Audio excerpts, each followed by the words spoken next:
இயேசு கிறிஸ்துவின் இனிய நாமத்தில் வாழ்த்துக்கள். நாளிலும் மத்தேயு எழுதின சுவிசேஷம் 18வது அதிகாரத்தின் 3வது பகுதியாக சபை என்றொரு உச்ச நீதிமன்றம் என்கிற தலைப்பின் கீழாக 15வது வசனத்திலிருந்து 20ஆம் வசனம் வரையிலும் நாம் தியானிக்கலாம். உன் சகோதரன் உனக்கு விரோதமாய் குற்றம் செய்தால் அவனிடத்தில் நீ போய் நீயும் அவனும் தனித்திருக்கையில் அவன் குற்றத்தை அவனுக்கு உணர்த்து. அவன் உனக்கு செவி கொடுத்தால் உன் சகோதரனை ஆயத்தப்படுத்தி கொண்டாய். அவன் செவிகொடாமற் போனால் 2-3 சாட்சிகளுடைய வாக்கினாலே சங்கதியெல்லாம் நிலைவரப்படும்படி 2-1 உன்னுடனே கூட்டிக் கொண்டு போ.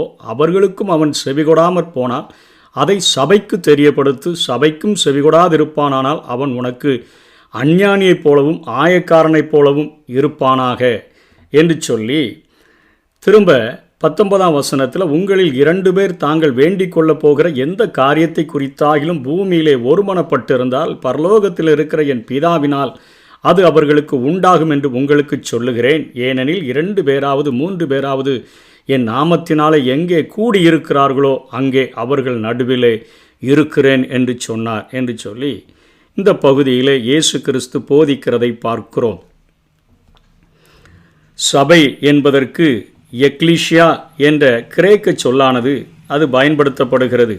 ஒரு குறிப்பிட்ட லட்சியத்துடன் கூடி வருகிற கூடுகையைத்தான் சபை என்று அந்த கிரேக்க பதமானது குறிப்பிடுகிறது. சபை என்றாலே ஒரு சிலர் கூடி வருகின்ற நிலை என்றுதான் பொருள். சபை என்பது நிறுவனமோ கட்டடமோ அல்ல, அது ஒரு உயிருள்ள ஒரு கூடுகை என்பது அது புலனாகக்கூடியதாக இருக்கிறது. சுவிசேஷ நூல்களில் சபையை பற்றி கூறுகிற நூல் மத்தேயு மட்டுமே. மத்தேயு நூலில் தான் 16ஆம் அதிகாரத்திலையும் 18ஆம் அதிகாரத்திலையும் 3 முறை சபை என்ற வார்த்தை வருகிறதை பார்க்கிறோம். மத்தேயு 16ஆம் அதிகாரம் 13லிருந்து 20 வரை பார்க்கும்பொழுது ஒரு விஷயம், 18ஆம் அதிகாரம் இந்த 15லிருந்து 20 வரை பார்க்கும் பொழுது அதை சபைக்கு தெரியப்படுத்து, சபைக்கும் என்று சொல்லி மொத்தம் 3 முறை இங்கே மத்தேயு இந்த சபை என்கிற வார்த்தையை எழுதுகிறதை பார்க்கிறோம். இது கட்டிடமோ நிறுவனமோ அல்ல என்று பார்த்தோம். இது ஒரு உயிருள்ள ஒரு கூடுகை என்பதை இது குறிக்கக்கூடியதாக இருக்கிறது.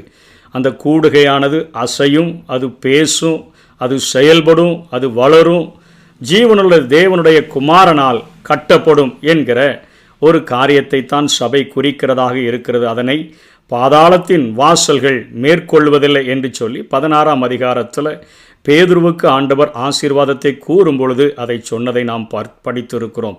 இது ஒரு சாதாரண மனிதனினுடைய அறிக்கை அல்ல, தேவனுடைய அறைகூவல் என்பதை நாம் புரிந்து கொள்ள வேண்டும். எனவே அதன் தலைவரும் இயேசு கிறிஸ்துவாக இருக்கிறார், பாதுகாவலரும் இயேசு கிறிஸ்துவாக இருக்கிறார், பராமரிப்பாளரும் இயேசுவாக இருக்கிறார். சபையின் அனைத்து மகிமைக்கும் பாத்திரராக அவர் இருக்கிறதை நாம் புரிந்து கொள்ள வேண்டும். திருச்சபையை கிறிஸ்து மிகவும் நேசித்ததினால் தமது உயிரை அதற்காக ஒப்பு கொடுத்தார் என்று சொல்லி எபேசியர் 5ஆம் அதிகாரம் 25லிருந்து 27 வரையிலும் நாம் பார்க்கிறோம். அப்படியே கிறிஸ்துவும் சபையில் அன்பு கூர்ந்து தாம் அதை திருவசனத்தை கொண்டு தண்ணீர் முழுக்கினால் சுத்திகரித்து பரிசுத்தமாக்குகிறதற்கும் கரைதிரை முதலானவைகள் ஒன்றுமில்லாமல் பரிசுத்தமும் பிழையற்றதுமான மகிமையுள்ள சபையாக அதை தனக்கு முன் நிறுத்தி கொள்ளுகிறதற்கும் தம்மைத்தாமே அதற்காக ஒப்பு கொடுத்தார் என்று சொல்லி பார்க்கிறோம். மிகவும் நேசித்தபடியினால தன்னுடைய ஜீவனையும் சபைக்காக ஒப்பு கொடுத்தார் என்று சொல்லி பார்க்கிறோம். ஜீவ சுவாசத்தை கொடுத்து ஒரு மனிதனை உயிருள்ள ஆத்துமாவாக மாற்றினது போல ஆதியாகமம் 2:7 பார்க்கிறோமே, அதே போல ஆத்துமாவில் இறந்து கிடந்தவர்களுக்கு உயிரை கொடுத்து எப்படி எபேசியர் 2:1 எபேசு சபைக்கு பவுல் எழுதுகிறாரோ, அக்கிரமத்தினாலும் பாவங்களினாலும் மரித்தவர்களாயிருந்த உங்களை உயிர்ப்பித்தார், அவர்களது ஜீவனாகவே கிறிஸ்து மாறிவிட்டார் என்று சொல்லி நாம் பார்க்கிறோம். 1 யோவான் 5:20 அன்றியும் நாம் சத்தியமுள்ளவரை அறிந்து கொள்ளுகிறதற்கு தேவனுடைய குமாரன் வந்து நமக்கு புத்தியை தந்திருக்கிறார் என்றும் அறிவோம். அவருடைய குமாரனாகிய இயேசு கிறிஸ்து எண்ணப்பட்ட சத்தியமுள்ளவரும் அவரும் நமக்குள்ள இருக்கிறார். இவரே மெய்யான தேவனும் நித்திய ஜீவனுமாயிருக்கிறார். அவரே சபைக்கு ஜீவனை கொடுக்கிறவர் என்று சொல்லி யோவானும் தன்னுடைய நிருபங்களிலே எழுதுகிறதை பார்க்கிறோம். இப்படிப்பட்டவர்கள் கூடி வரும்பொழுது தேவன் அங்கு பிரசன்னமாகிறார். அங்கு எடுக்கப்படுகின்ற தீர்மானங்களுக்கு அவர் ஒப்புதல் அளிக்கிறார். பொதுவாக 2 பேராவது 3 பேராவது என் நாமத்தினாலே எங்கே கூடியிருக்கிறார்களோ அங்கே அவர்கள் நடுவில் இருக்கிறேன் என்று சொல்லி மத்தேயு 18:20 பார்க்கிறோமே.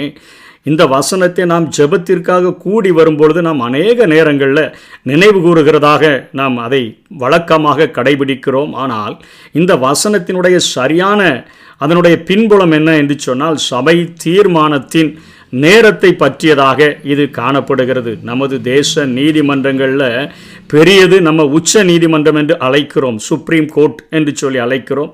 அதன் தீர்ப்புக்கு அப்பால் அப்பீல் எதுவுமே இல்லை. அதற்கப்புறம் நம்ம ஏதாவது பரிந்து கேட்பதற்கு நாம் ஜனாதிபதியின் இடத்துல அநேக மனுக்களை கொடுப்பது வழக்கம். ஆனால் உச்ச நீதிமன்றம் தீர்ப்பு கொடுத்த பின்பாக அதற்கு மேலாக எந்த ஒரு அப்பீலும் செய்ய முடியாது. இது நம்முடைய தேசத்தினுடைய ஒரு சட்டத்திட்டமாக இருக்கிறது. தேவகுமாரன் குறிப்பிடுகிற இந்த உச்ச நீதிமன்றம் இது ஒரு சபையை குறிக்கக்கூடியதாக இருக்கிறது. அது ஒவ்வொரு திருச்சபைக்கும் தனித்தனியானது கூட என்று சொல்லி நம்ம அதை புரிந்து கொள்ள வேண்டும். எப்படி தோன்றுகிறது? ஏனோதானோ என்று எடுக்கப்படுகிற தீர்மானங்கள், பொறாமையினால் எடுக்கப்படுகிற தீர்மானங்கள், அடிதடி தீர்மானங்கள், தகாத வார்த்தைகள் நிறைந்த தீர்மானங்கள், மனித மூளையில் உதிக்கிற தீர்மானங்கள், சொந்த குடும்பத்தாரையும் கட்சிக்காரரையும் ஜாதிக்காரரையும் பாதுகாப்பதற்காக எடுக்கப்படுகிற தீர்மானங்கள், வேதம் என்ன சொல்லுகிறது என பார்க்காம எடுக்கப்படுகிற தீர்மானங்கள், தனிநபரின் தனி விருப்பத்தின் தீர்மானங்கள், இவற்றிற்கு நீதிபதியாம் இயேசு கிறிஸ்து ஒப்புதல் அளிக்க வேண்டும் என்று சொல்லி சபையில் தீர்மானங்கள் எடுத்தால் நிச்சயமாக ஆண்டவர் இதற்கு ஒப்புதல் அளிக்க மாட்டார். ஒரு தூக்கு தண்டனைக்கு தீர்ப்பிட்டு விட்டு பேனா முனையை தன்னுடைய நடுங்குகிற கரங்களினால் குத்தி உடைக்கின்ற ஒரு சாதாரண நீதிபதியின் பயபக்தியை நம்ம பார்த்திருக்கிறோம். அவர்கள் சட்டத்தின் முன், மனசாட்சியின் முன் எவ்வளவு தங்களை ஆராய்ந்து பார்க்கிறார்கள் என்று சொல்லி சரீரத்தை மட்டுமல்ல ஆத்துமாவையும் கூட நரகத்தில் போடவல்ல ஒரே உச்ச நீதிபதியின் பிரதிநிதிகளாக நியாய தீர்ப்பு செய்யும் திருச்சபையின் பொறுப்பாளர்கள் இதற்கு நிச்சயமாக நடுங்கி தேவனுடைய வசனத்தின்படி வேதம் என்ன சொல்கிறது என்பதின்படி தீர்மானங்களை நாம் எடுப்பதற்கு அழைக்கப்பட்டிருக்கிறோம். ஏனோதானோ நீ ஒரு நாளும் தீர்மானம் எடுக்கக்கூடாது, பொறாமையினால் எடுக்கக்கூடாது, அடிதடினால் தீர்மானங்களை எடுக்கக்கூடாது, தகாத வார்த்தைகளை பேசி தீர்மானம் எடுக்கக்கூடாது, மனித மூளையில் உதிக்கிறத வைத்து தீர்மானம் எடுக்கக்கூடாது, சொந்த குடும்பத்தை எப்படியாவது காப்பாற்றணும், இவர் ஏன் கட்சியில் இருக்கிறார் அதனால் இவரை காப்பாற்றணும், இவர் ஏன் ஜாதிக்காரர் அதனால் இவரை காப்பாற்றணும்னு சொல்லி வேதம் என்ன சொல்லுதோ அதை செய்யாமல் மற்ற காரியங்கள் எடுத்தோன்னு சொன்னால், தனிநபருடைய அவருடைய விருப்பத்தை நிறைவேற்றுகிறதற்கெல்லாம் தீர்மானங்கள் எடுத்தோன்னு சொன்னால் இயேசு கிறிஸ்து ஒரு நாளும் அதற்கு ஒப்புதல் கொடுக்கவே மாட்டார். ஆகவே சபையை குறித்த இந்த காரியங்களில் எக்லீசியா என்று அழைக்கப்படுகிற அந்த காரியத்தை குறித்து இயேசு தெளிவாக நமக்கு போதிக்கிறார். ஆகவே நம்முடைய சபையில் உச்ச நீதிமன்றமாக செயல்படுகிற சபையில் நம்மை சோதித்து பார்த்து நம்முடைய ரட்சிப்பு, நம்முடைய கிரியைகளெல்லாம் சரியானதாக இருக்கிறதா என்று ஆராய்ந்து பார்த்து விட்டு வேதத்தின்படி நாம் தீர்ப்பு செய்கிறவர்களாக சபையில் காணப்பட வேண்டும். பரிசுத்தம் உள்ளவர்களாக, ரட்சிப்பு நாள்தோறும் நிறைவேற பிரயாசப்படுகிறவர்களாக, தேவனுக்கு பிரியமான கிரியைகளை செய்கிறவர்களாக சபையில் வாழ வேண்டும். கர்த்தர் தாமே நம்மை ஆசீர்வதிப்பாராக. ஆமென். நாமே திருச்சபை, கிறிஸ்துவின் திருவுடல், ஒவ்வொருவரும் அதன் தனித்தனி உறுப்புகள். நாமே திருச்சபை, கிறிஸ்துவின் திருவுடல், ஒவ்வொருவரும் அதன் தனித்தனி உறுப்புகள்.